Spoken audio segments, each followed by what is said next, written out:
Stop Nikhil, and welcome to our first day here in Rwanda. It's a beautiful day here in Kigali. You've got the mountains behind me. The weather is cool, it's warm, but it's not overly disgustingly hot. You can still have the breeze from the hills, and it's very, very quiet as usual.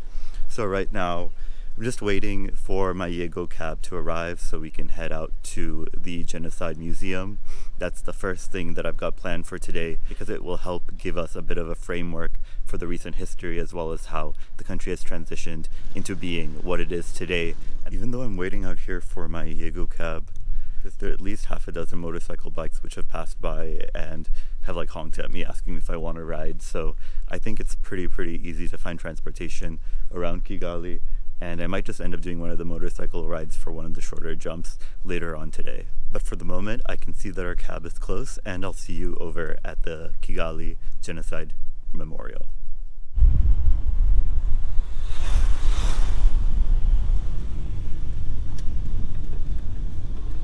So I just arrived at the Kigali Genocide Memorial. I don't know if it was just me, with it being my first time using the app, or with the driver being a little older and not understanding that I can just pay automatically with the card, which I think is true, because I did add my card as a form of payment, but then he tried to take my card and tap it again and it wasn't working, and then he was like, just give me cash. And so I give him cash and he's like, no, I can't give you change.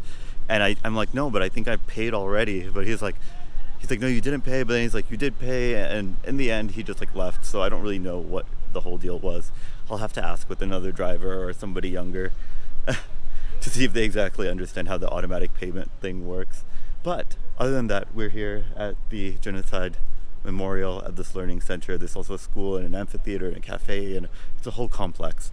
So we're gonna go check this out. I just toured the Kigali Genocide Memorial, and you can't really film inside, but I still want to cover some of the history for you, just so you have a general framework to work off of for the rest of the videos and the rest of the time I spend here in Rwanda. So originally Rwanda was colonized by the Germans, and then after World War I, when the Germans lost, it was the Belgians who took control of Rwanda. It was under colonialism that clan identities between the Hutus and the Tutsis were exacerbated into racial identities when colonialists implemented identity cards in which people had to choose one side or the other just based on arbitrary differences. So division existed even before the 1990s genocide. Even in the mid-20th century, there were episodes of persecution against the Tutsis as Rwanda was ruled by a centralized single-party state based on the philosophy of Hutu supremacy. This genocide memorial is so significant to so many thousands of people here because it was their relatives, their friends, their family who died in a genocide. We don't know where they were buried, or even if they were buried anywhere here in Rwanda. So they believe and they see that their graves are here symbolically, or whether they actually are buried here in this memorial. It becomes a symbol of a place where they can come, pay respects, keep the memories alive of those people who died not so long ago under such an oppressive process conducted by their own compatriots. Okay, I cannot give you the entire history that I wanted to give you right now, but I need to head to this Nyamirombo Women's Center, and there they'll give us a tour of the entire area, and then we'll also have lunch. So they cannot wait for me much later, so I'm just going to grab a taxi and then head out. I'm going to try the motorcycle taxi this time. It's a lot cheaper, and it might actually get me there quicker. So I'm just arrived in Nyamirambo with Eileen from the Nyamirambo Women's Center. And we got a little tour of the center. I'm sure we'll touch on it more. And it's really amazing how they started it with 18 women. And then from there, just to take care of the different needs of women, to counter gender-based violence and any sort of discrimination, and really offer them so many different kind of opportunities while also generating wealth so they can keep their doors open and also invite people over to get to understand this neighborhood, one of the most vibrant neighborhoods in Kigali. We have the place like this where we go for drinking the milk, for buying it. And the milk available in the milk bars are fresh milk and fermented milk. Fermented milk is yogurt-like, but the taste is sour. And you see now. Our first stop was actually a milk zone, or a milk bar, which I've never seen a milk bar before, but apparently milk is just such an important part of the culture here. People will go in the mornings to have their milk, maybe a pastry, and most people don't even drink coffee, which seems really strange because everywhere in Rwanda you see so much coffee. That's what I think most people from outside of Rwanda, they think coffee in Rwanda, but here people prefer to have milk. Yeah, yeah. And tea.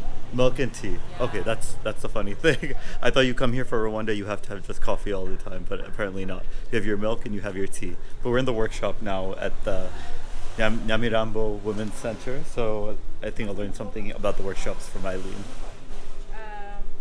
This is because the fabric used, those are logo. Umutima, which means heart, the cooperative Umutima. Yes, the size depends on how big the product is. This is small because the product is small. This is big because the product is somehow big. Yes. And these ladies, they have in the cooperative they have someone in charge of production. She's like a production manager. She's her duty to give the assignment to all those ladies, and also she controls the quality because the product, the errors cannot be accepted. Status and the virginity, because the women were the style before they were married. After the marriage, no amasunzu for them. They let their hair grow freely. Like you see those two ladies down there, those are married ones. So for married women, no amasunzu, only for virgin one. But nowadays is the fashion. We don't have many people with the style. The men in Rwanda, they shave their hair. The women, the girls, sometimes we have the braids, we have long hair, short hair. But for some occasions, you can see some people, especially public figures, with the style. For example, if there is like a concert, you can see a singer on the stage with the style, but not always. And for us, if you want to have the braids, most of the times we use the hair extensions. And those hair extensions we use are artificial one available in different colors. So Eileen tells me that this is like the commercial heart, a very commercial neighborhood, right? All of the like stores and shops and the like, and also a very vibrant neighborhood, and there's a lot going on here. Yes. And apparently it gets more exciting at nighttime. Yes. So they have the night tour as well. So I might have to come and check it out. But I can already tell it's just like such a beautiful neighborhood too. You can see the hills on all sides. Yes. You can pretty much see a lot of the city from here. And so we're just checking out a bunch of different businesses. We stepped into the milk bar, which is also a very foreign concept to me. Then we went into a salon right here. We got to see some of the more traditional hairstyles before people began adopting the different looks that they have now with like braids or the straightened hair or extensions and the like. What's also interesting is that this is a very cosmopolitan neighborhood. There are people from all over Africa living here. Yes, especially Africans. Yes. Yeah, like Congolese, Senegalese, Tanzanians, and it's a primarily Muslim neighborhood, right? Yes, yeah. So that's also very interesting. Rwanda primarily it's Christian, right? Yes. Okay. The Muslims are between 16 and 17%. Okay. But there's so much art and street art here. Every business seems to have a bit of a graffiti look on the front to really personalize it and make it more appealing for shoppers.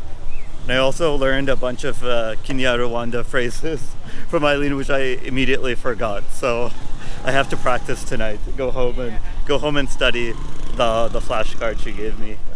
Came here for colonizing Rwanda. They came with the Tanzanians. The Germans came with Tanzanians because they were in Germany before coming to Rwanda.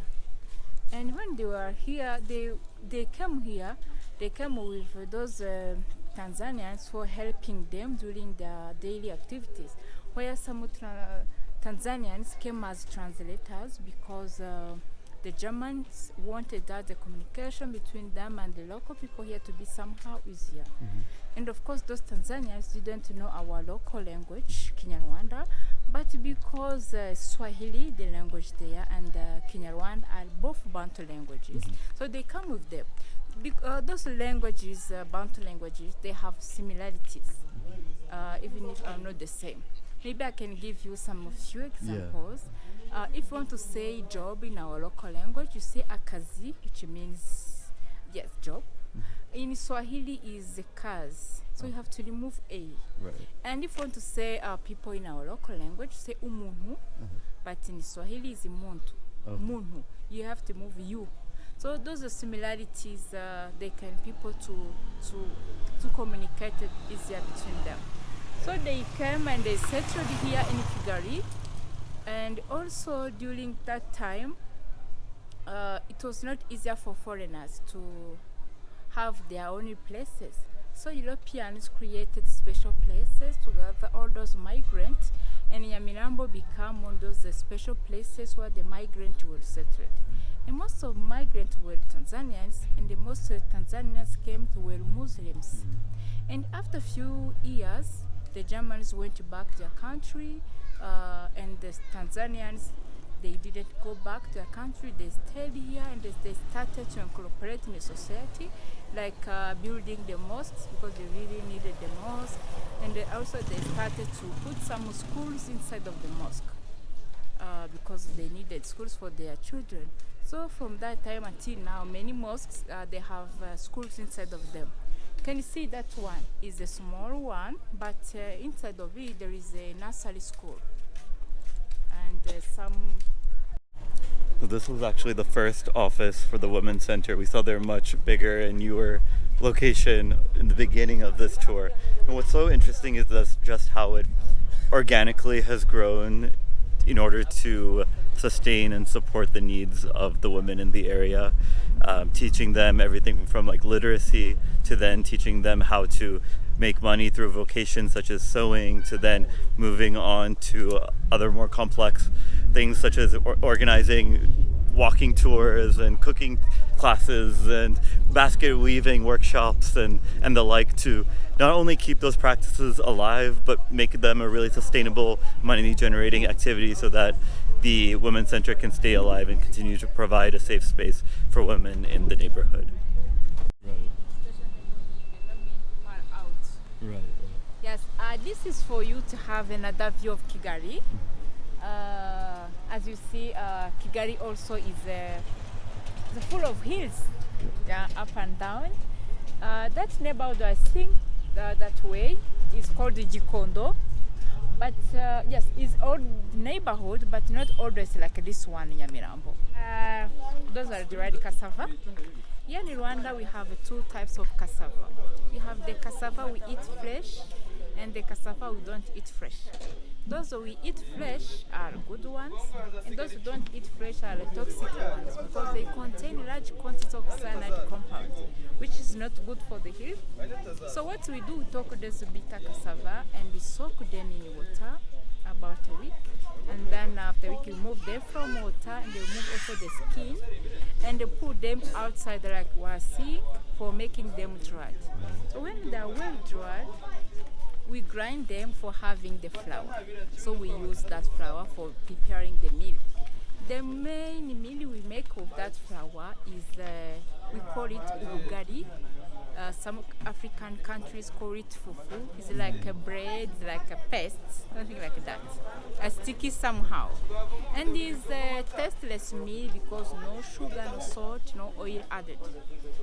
That's why it is better to eat it with a tasty food like sauce, meat sauce, fish sauce. But if you don't have those kinds of sauce, we eat it with beans or vegetables. That kind of meal is one of the main meals we have, like sweet potatoes, normal cassava. Yes, and is also one of the cheapest meal, so many people can afford the price of it. You have the cabbages. Those are cabbages, sweet potatoes. Those small ones are eggplants. Oh, yum. Yeah. Those are spring onions. Those ones are spring onions. Zucchini. aubergine, also eggplant. This is hot pepper, chili. Oh yeah. Scotch bonnet. Yeah, Scotch bonnet pepper. Hot one. Yeah. And red onions, here onions, carrots, and there we have the cassava, fresh cassava. When the cassava like that, means they are good ones, are for eating fresh. The bitter one are not available in the market like those ones. We eat them as a flour, which is available in the market is the flour like that. And the food you are seeing are always fresh. There are trucks, they come here with the food, and so people can buy them easily. Yes, cassava. This is cassava. And that's a green banana. Green banana is for cooking, not for becoming fruit. Yes, and are not sweet because are not a plantain, are not sweet. Yes, and that is the scale in the cages. This is a dried small fish. Dried river fish. Yes, we like them. What do you use it? You just use it? We make sauce with them. Yeah. Good food. And we can also make a powder with them, flour. Where We just visited some of the local shops here, which are just selling your quotidian items like vegetables and the like. And it completely makes sense that you want to buy your fresh vegetables every day because a lot of people just don't have refrigeration stuff at home, or they might not have money to buy everything for like 2 weeks or a month at a time. So completely makes sense, and the food is fresh. take cassava leaves, the fresh one, and put them together with the garlic, onions, some spring onions, celery, many spices like peppers. You can add also spinach, eggplant, and after putting them together, we blend them and we have the paste. This is the kind of paste. So we cook this paste. We cook this paste for having the meal we call isombe. Isombe, yes. So for cooking this kind of meal requires a long time, 4 to 6 hours, and also requires much water. And during the cooking time period, we add oil, and we prefer to add vegetable oil. We add also the meat, but that is an optional, it's not a must. But if we add the meat, it's better to add meat with bones. And we add also the peanut flour, and we end with the stew, creamy one, high in proteins and many minerals like iron, zinc. And that's why here in Rwanda, pregnant and nursing women, they like to eat this kind of meal. And it goes well with the white rice. Sometimes also you can eat it with the cassava meal, paste one, what we call ugali. Yes, and because preparing it requires a long time and the energy is somehow expensive, it's not the meal of every day. It's for once a month, twice a month, or for some occasions, not every day. So some of my favorite words are car-free zone. So we're in one of the car-free zones here in the neighborhood, and also a popular spot for children, I guess, because it completely makes sense. They're even like writing it up on the wall that the child is king. Child is king. So usually a lot of children are out here playing on the streets, playing soccer and the like. What is it? Urukundo? Love. Urukundo is love. Love. You can just get a sense of how vibrant and artistic this area is. Everyone's trying to make their business so appealing. So you can get a sense from behind me about how the residences are actually located in very, very narrow alleys and very densely packed together. So it completely makes sense that you would want to have a car-free zone like this where the children can come out and play, meet, and just have more space to be children. But the idea came during the COVID pandemic, where we needed enough space for social distancing. Here are many restaurants, but inside of them there is not enough space. So during that time of COVID, the authorities of Kigali allowed owners of restaurants to put chairs and the tables out to serve their clients. After They saw it is good, so they took this area to become the car-free zone, so where people can have always what to eat, to drink, always outside. So after they put colors, because colors was at the streets, maybe for making it beautiful or attractive. And now it's known as the car-free zone, where you can find what to eat and what to drink from morning to night. Yeah. And it is the vibrant area, especially at evening from 6 p.m. the weekends. There are many people eating and drinking, and sometimes the music. And the most of owners of restaurant here are the Muslims. Here you cannot find alcohol. Okay. But other drinks, soft ones, hot ones, it's okay, you can find them. And their specialty is to prepare for... So it isn't by coincidence that this is a heavily Muslim area, but also a heavily commercial area.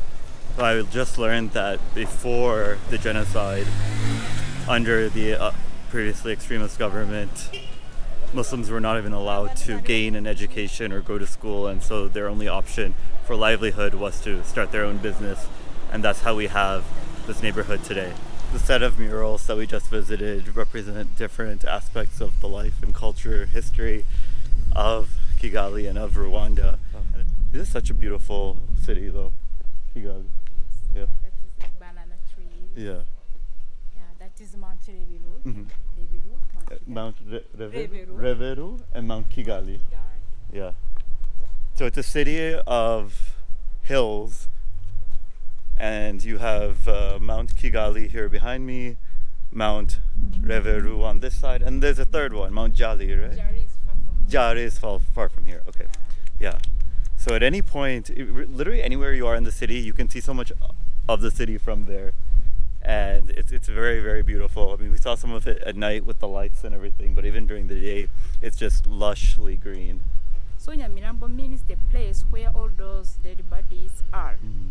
And after the genocide of 1994, some people in this neighborhood, they asked for changing the name of the neighborhood, saying that it was history, now we're smart people, name sounds bad, we have to change and have a new good name.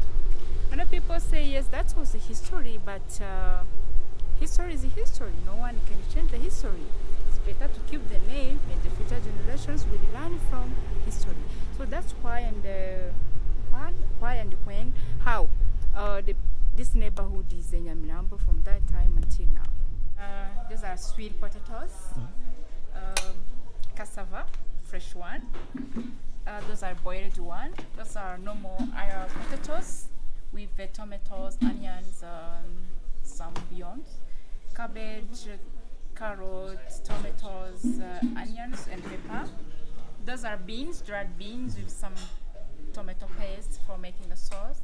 And this is vegetables, green ones, similar to the spinach, dodo. But here there is a peanut flour. So if you're allergic to the peanut, don't take this one. Okay. And this is a green banana. Okay. In tomatoes, spring onion, peppers, something like that. And this is a chili, homemade one. It's a hot sauce.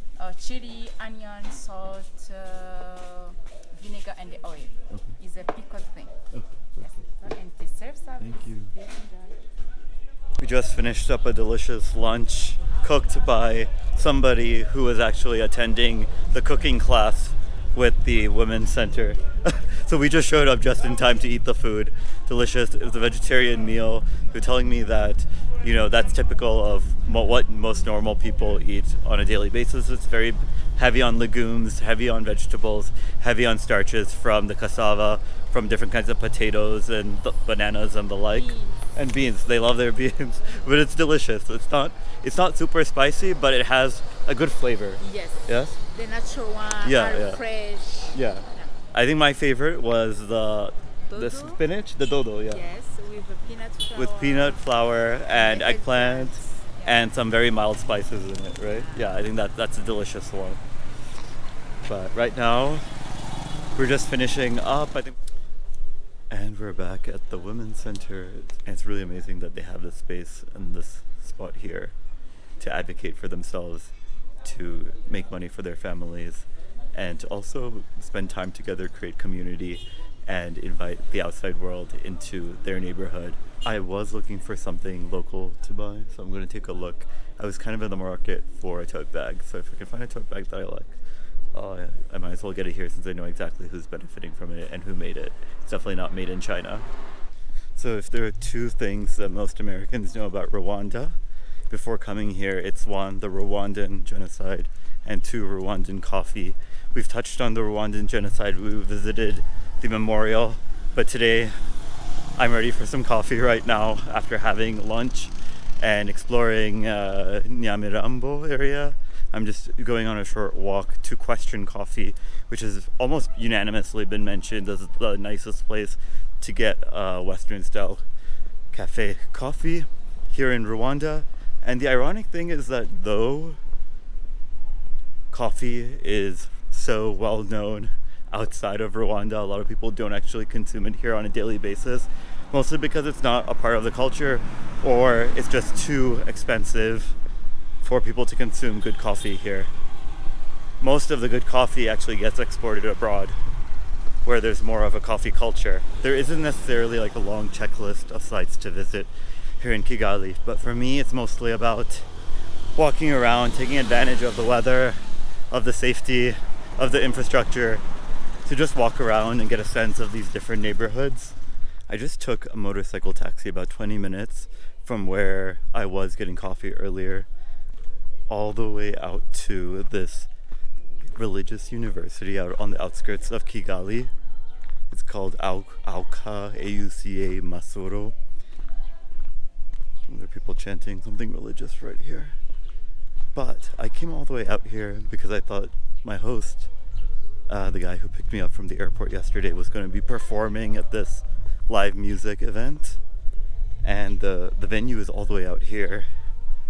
But then I just got a message saying that he's not coming. So I'm just out here solo, figuring this out right now. Don't exactly know where I'm going. I mean, the venue on Google Maps looks really, really nice. So I'm pretty sure it's going to be a very chill event. And it can't be bad. I mean, there's going to be food, there's going to be drinks, and there's going to be live music. So that's at least some culture that I probably wouldn't have seen otherwise if I were just staying in the hotel room.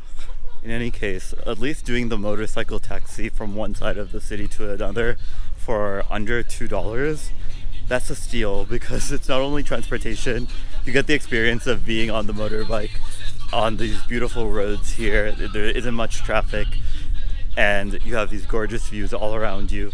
And third, you get to take a look at so many different areas of the city you wouldn't see otherwise if you just had to walk through or have a specific location to go to in those areas.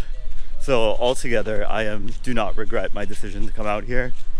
We should just be a couple blocks away from where the location shows up, at least on Google Maps. I don't really see this neighborhood as being somewhere where a global music community would be coming together to have a venue for a music performance, but who really knows? Anything can happen.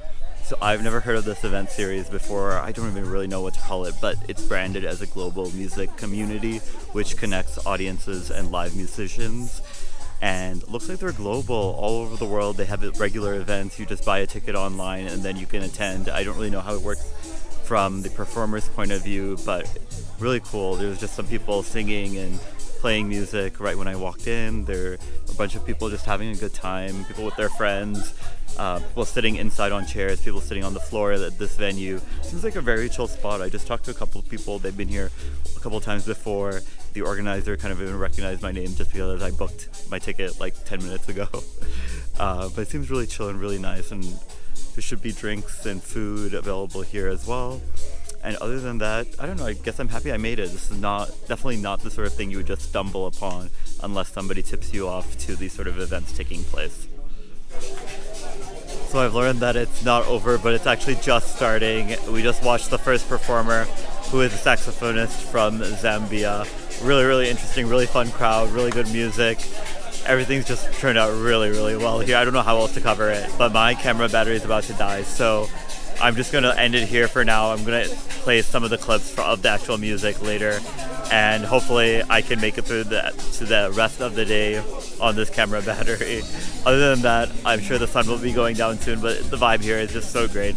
I'm really fortunate to be here in Kigali to witness all of this and to like have found the spot because it's pretty hidden. So this is definitely a unique travel experience. I'm glad I could incorporate that into my view of what exactly Kigali is like. But with that, I will end today's vlog. I hope you enjoyed it. I hope you enjoyed some of the music clips that I'm going to drop in later in this video. And with that, I will say goodbye to you, everyone. Goodbye. You say I'm crazy, but you don't think I know what you've done. But when you call me baby, I know I'm not the only one. The bridge.